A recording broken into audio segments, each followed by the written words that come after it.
Hello and welcome to my breakout session on dissolving limiting beliefs. My name is Regina. I'm a leadership and executive coach in Switzerland and a practitioner and instructor in Logosynthesis. And I'm delighted to share my experiences on beliefs. After all, beliefs shape our reality. And first of all, I'd like you to imagine what would be possible for you if you dissolved your most obstructive beliefs. It would be fantastic, wouldn't it? And the good news is, Logosynthesis can help you achieve that. So, what's on our agenda? In this session, you will recognize the influence of beliefs on your self-perception and your actions. You will learn how beliefs are formed and explore which beliefs are the biggest obstacles to your personal growth. And finally, you will experience a guided exercise on how logosynthesis can help you dissolve limiting beliefs. The power of beliefs is nicely reflected in this quote by Henry Ford. Whether you think you can or you think you can't, you're right. If we believe we are capable, strong, and deserving, we open doors to opportunities and experiences that align with these beliefs. Limiting beliefs, on the other hand, are like whispers in our minds, telling us we can't, we shouldn't, or we are not enough. And such beliefs can lead to self-sabotage, where we unconsciously undermine our efforts and possibilities. So you might ask, why do we need beliefs? Believing is our default setting. As a child, beliefs reduce complexity by explaining the world and forming our frame of reference. And we need that to survive. Beliefs can stem from various sources. First of all, authority figures, people we trust, such as our parents, grandparents, or teachers. Secondly, conclusions we draw after an event or an experience.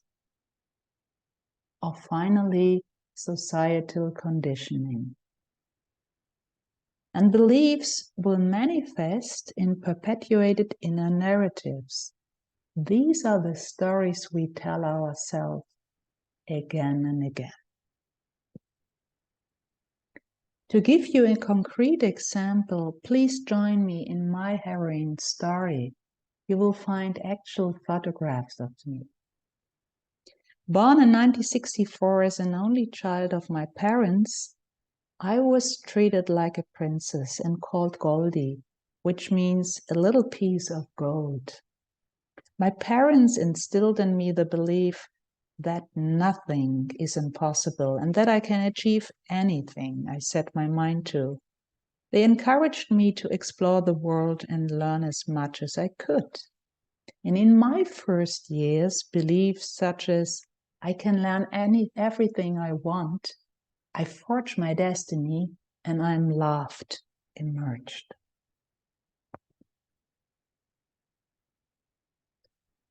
On the other hand, the shadow of the Second World War still loomed over our family. My father was taken prisoner of war in Russia, and when he returned from captivity, he was traumatized and consequently suffered from repeated bouts of depression and mood swings. And that was a heavy burden for my mother. And when I was bursting with energy, my mom often responded to my enthusiasm with a stern tone. Be quiet, kid. Your dad's not well and needs rest and peace. The sadness that surrounded me made me feel like I am too much. I'm different. And finally, I'm alone. Later, I discovered a creative solution to avoid feeling the pain of being different and lonely. I concluded I'm loved when I care for others and perform. And caring for others and contributing became my default behavior or pattern, as it helped me to get my emotional needs met. In my 40s, the side effects of my patterns emerged. The beliefs had become a duty, and even worse, I felt like my value as a person depended on my caring or performance. Outwardly, I was successful and confident. Inwardly, I often felt empty and exhausted. And when my mom suffered a stroke, I went into crisis. I felt guilty and responsible for what had happened to her.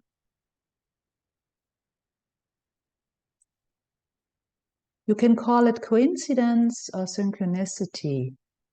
In that time, I stumbled upon Logosynthesis, and I experienced its healing power firsthand.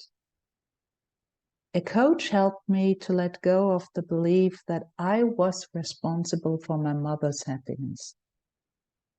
That belief had taken over my life and left me feeling powerless. The change after this intervention was profound.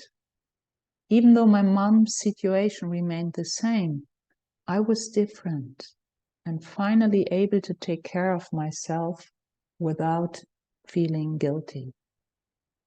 I found the courage to face my grief and to accept that it was out of my hand to change the state of my mother's health. And that's why I became a Logosynthesis practitioner and instructor. After this introduction, I think it's about time to discover your beliefs. Ask yourself, which belief is currently holding me back the most? And here are some questions to help you do this. What did your environment think about you? What phrases have you repeatedly heard about yourself? Or what conclusions did you draw about yourself?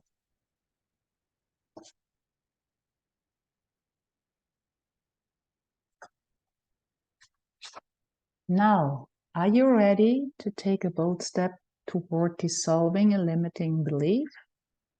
Yes? Great. Then grab a pen and a sheet of paper, have a glass of water ready, and join me in a guided Logosynthesis exercise. Please relax and feel your weight on your chair. Close your eyes if it helps you focus.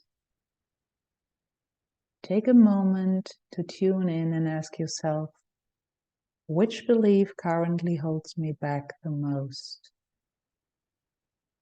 Is it the feeling of not being good enough? Or do you feel too old, lazy, or powerless? Perhaps someone close to you labeled you weak or incapable of change. Or maybe a negative experience at home, work, school made you believe these things about yourself. Once you have identified the belief, rate its truth on a scale of 0 to 10, based on how it feels to you, not how rational it may be. Write down the first number that comes to mind, where 0 is not true at all and 10 is completely true. Now let's create a visual representation of this belief. Take your pen and draw a sketch, a symbol or a word cloud that illustrates what burdens you the most about this belief. And please don't worry about the aesthetics. Just draw what weighs on your mind. Immerse yourself in the image and examine its impact on you.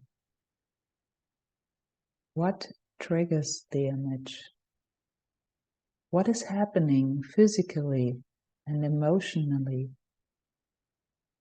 What thoughts emerge? Rate the burden of the image on a scale from 0 to 10, with 0 being no burden and 10 being very burdensome. Write down the first number that comes to mind.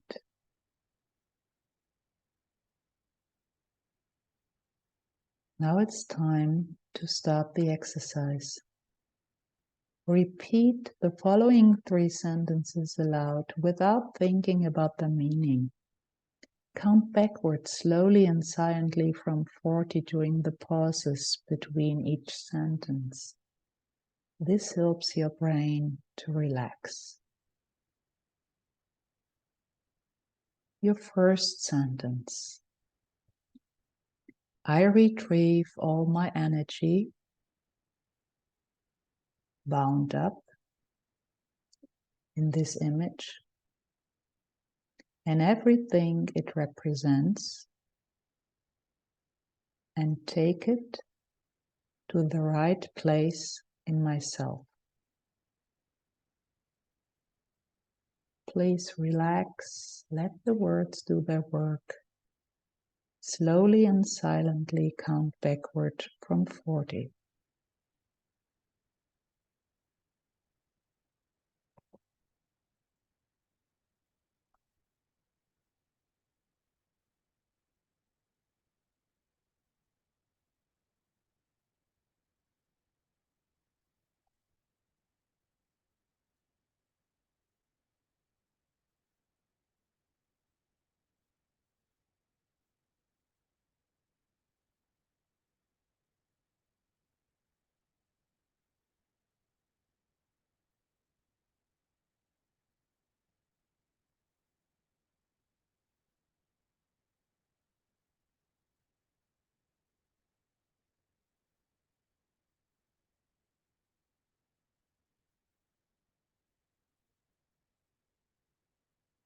Your second sentence. I remove all non-me energy related to this image and everything it represents from all my cells, my body, and my personal space, and send it to where it truly belongs. Relax, let the words sink in. Slowly and silently count backward from 40.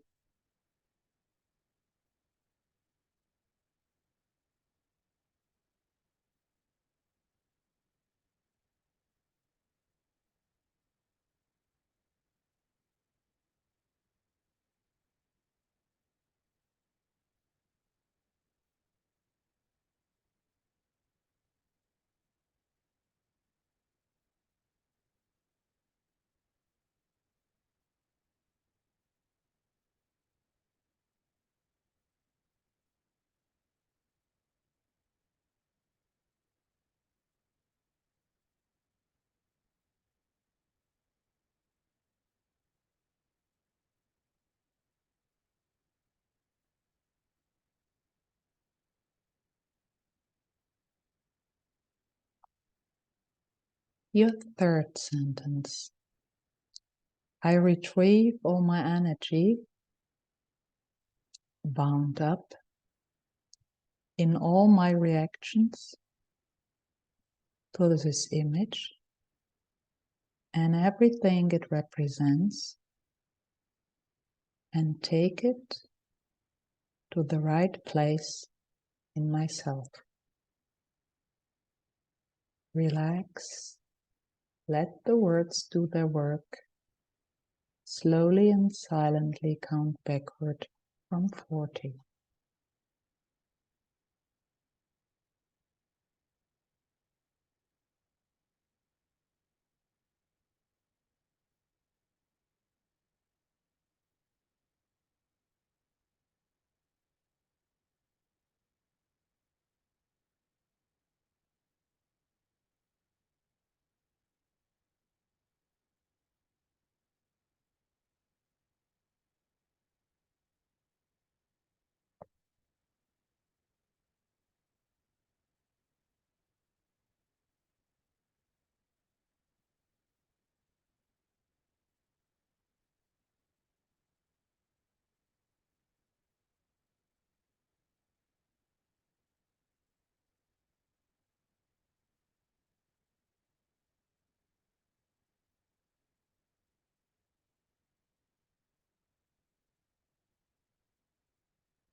Now, re-examine the image. Rate its burden on a scale of 0 to 10 again. How true does the belief feel now?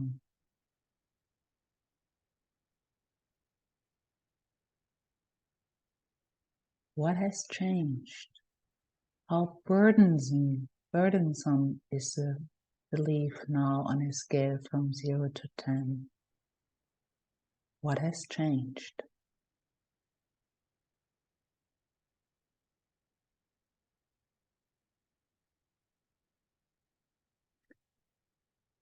Now you might be asking, how can I know if anything has changed? Viktor Frankl once stated, between the stimulus and response there is a space. And in that space lies our freedom and power to choose our responses. And in line with Viktor Frankl's quote, your reaction to past stimuli can be a clear indicator of change. Pay attention to how you respond to events that triggered you before, as it can reveal growth, progress, and change.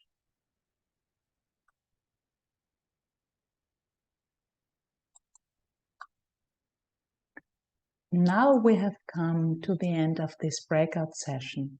I thank you so much for your trust and for joining me in this guided exercise. And if you have any further questions, please reach out to me via email, via LinkedIn, or listen to our podcast. It's only available in German now, but nevertheless. I wish you all the best on your journey, and perhaps we see each other soon again. Bye.